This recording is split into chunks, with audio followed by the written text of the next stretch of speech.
mga bata dyan. Ay, sorry kuya. Ano ba ka ito?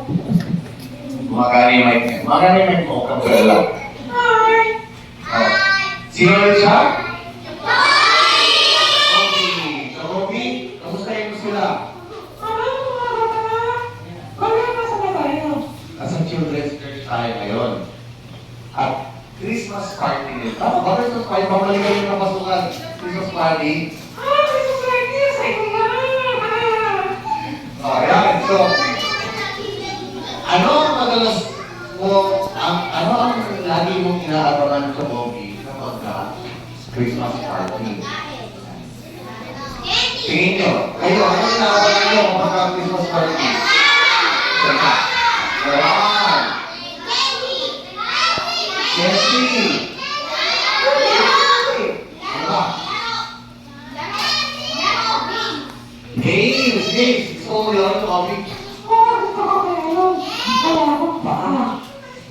Ayan, wala siyang paa kahit sa mga maglaro. Kaya ano, pag-pray natin ngayon, magkaroon ka ng paa. Pag-pray si Toby, magkaroon siya ng paa. Sige, paano pa nilagay yung Christmas party? Regalo! Wow! Siyempre, may regalo ngayon. Ano yung Christmas party? Paano? Gusto niyo, paano walang regalo? Regalo! So, Robbie, di ba pag Christmas, ano ang madalas nyo, ano ang madalas na inaabangan nyo kapag Christmas naman? Pag Christmas. Okay, isa.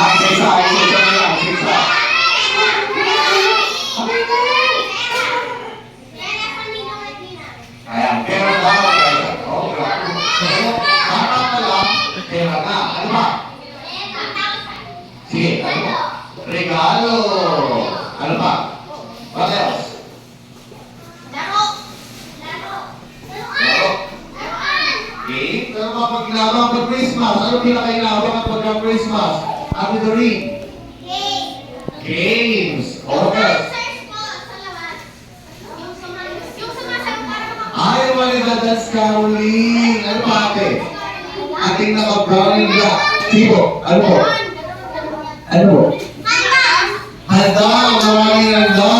Maraming kakainin. Ano ba ang kumain?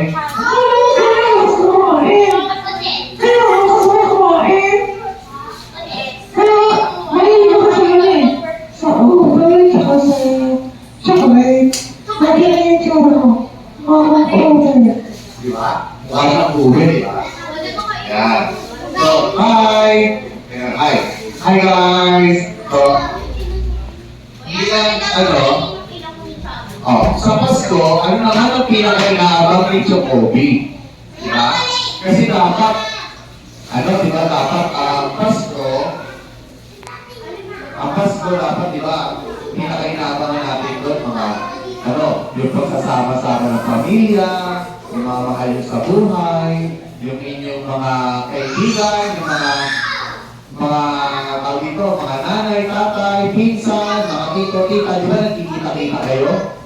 Sino dito nagsasama-sama pag ang Pasko? Yan. Tapos, di ba, nagbibigay na regalo. Pero ang pinakamahalaga doon yung pagsasama-sama at pagmamahalan. Kung pero agad. Ikaw, Chocobi, ano pinakaabangan mo kapag Pasko? Opo. Ayan. Si Chocobi kaya, ano na yung inaabangan ni Chocobi pagka Pasko?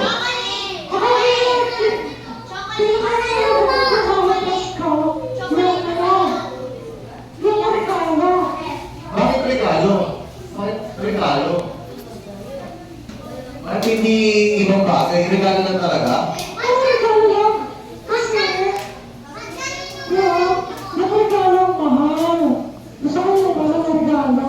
Bakit regalo tapos mahal ang materialistic naman ni Chocobi?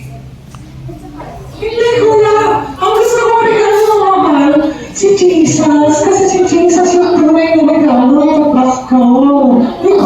Akala ko, si Chocobi gusto. Hindi kaya, syempre gusto ko si Jesus. Kasi si Jesus yung hinahabol kong regalo tuwing Pasko. Oh. Sana di ba ganun din tayo mga bata? Tuwing Pasko, ang hinahabol natin regalo, si Jesus. So, kuya, bakit? Wala.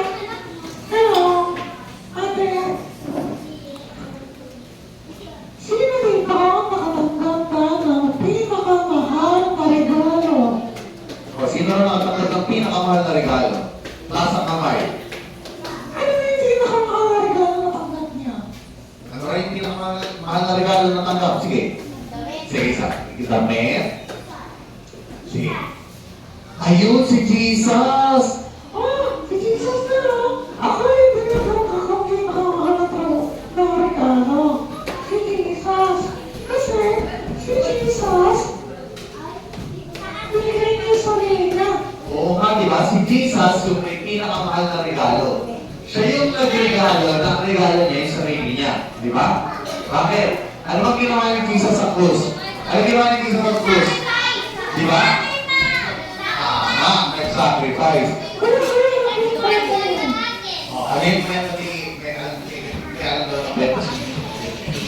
So, ano yung kwento ng tungkol kay Jesus? Kaya di ba ano? Di ba? Alala ko na isang gabi. Nagkakita si Mary at si Joseph doon. Nagpapagayon kasi nanganak mo siya. Tapos, walang tumatanda sa kanila. Bakit mo naman yung tumatanggap kay Mary at kay Joseph? Sino nakakaalala? Bakit mo naman tumatanggap kay Mary at kay Joseph? Yung parang mga anak na. Ano? Hindi nyo na alam? Dahil ano? Dahil ano? Kasi naman, wala nang space. Wala nang lugar. Wala nang place na mga Jesus. Kasi, puno na lahat ng rooms. Wala na silang malalastahan. Wala na si Joseph. Wala na si Mary. Wala na si Jesus. Pati na ako, may natutulugan ako. O, di ba? Buti pa kayo hindi natutulugan. Si Mary at si Joseph, ano? Wala. Wala sila, di ba? Pero, ano? Tuloy pa rin binigay ang regalo si Jesus. At ano naging regalo si Jesus? Kaya ako sa pagpapag nagregalo si Jesus. Naging regalo si Jesus, yung inalala niya, bibigyan niya kanyang buhay para maging isang regalo para tayo maligtas at hindi makahanap para sa ating mga kasalanan. O, alam niyo ba yon? Alam niyo ba yun na si Jesus ang naging regalo para sa ating mga kasalanan? Kaya siya yung pinakamahal na regalo. Dahil sa sobrang mahal ng kanyang regalo, ano po? Sobrang mahal ng kanyang regalo, ang iniregalo niya yung kanyang sariling buhay. Si God iniregalo yung kanyang sariling anak. Sino yung sariling anak ni God? Si Jesus. Kaya, wala, dapat, ang pinakamagandang regalo na ating napagkakaroon ay si Jesus. Diba? Di ba mga anak? Sino ang pinakamagandang regalo na nagkaroon? Sino?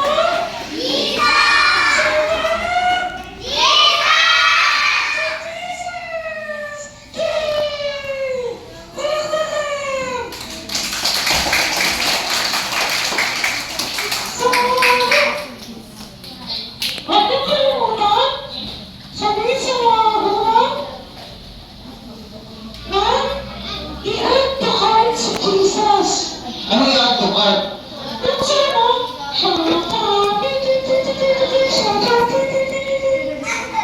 Bakit Shopee? kasi si Jesus yung unang pumunta sa Shopee. Bakit si Jesus nagpauso ng Shopee? Kasi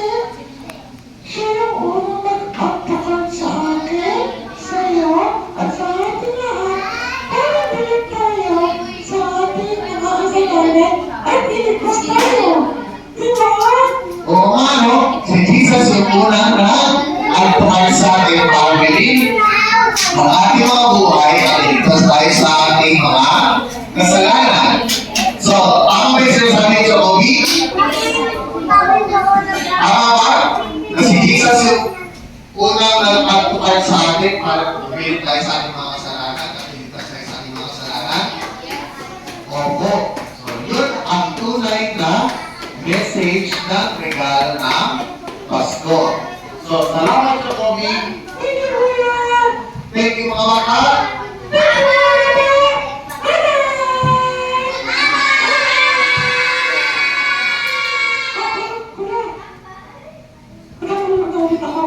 Bakit? Natulog ako eh. Umiiyak kasi ng kapit bahay. Kanta. Wala naman sa tono. Okay, sige, okay na kayo sa Kobe. Good night. Good night, children. Bye-bye.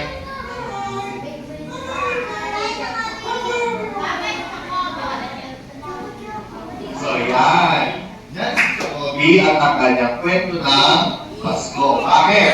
Bakit daw nagbigay ang kanyang kwento ng Pasko? Dahil binigay ni Jesus dahil ang kanyang buhay, ang kanyang binigay ng Diyos ang kanyang buntong na anak na kung sino mang sumampalataya ay hindi mapahama kundi magkaroon ng buhay na walang hanggan. Bakit? Bakit kailangan magkaroon ng buhay na walang hanggan? Bakit? John 3:16. Ay, sige. John 3:16. Present nyo nga. Sino nakakala ng John 3:16? Present nyo. Ready? Set? Go! John 3. Ano lang din? Ano nila? Tagalog, English. Sige. Tagalog muna. Tapos English tayo. Okay? Tagalog muna. Wait lang. Sige. Huwag muna. Huwag. Kumukha nito si Teacher Ellie. Anak ko ni Teacher Ellie. Okay, ready? Sige, John 3:16. Recite. For God. Sige, sabay-sabay ha. Sino makakala? Ready? John 3:16.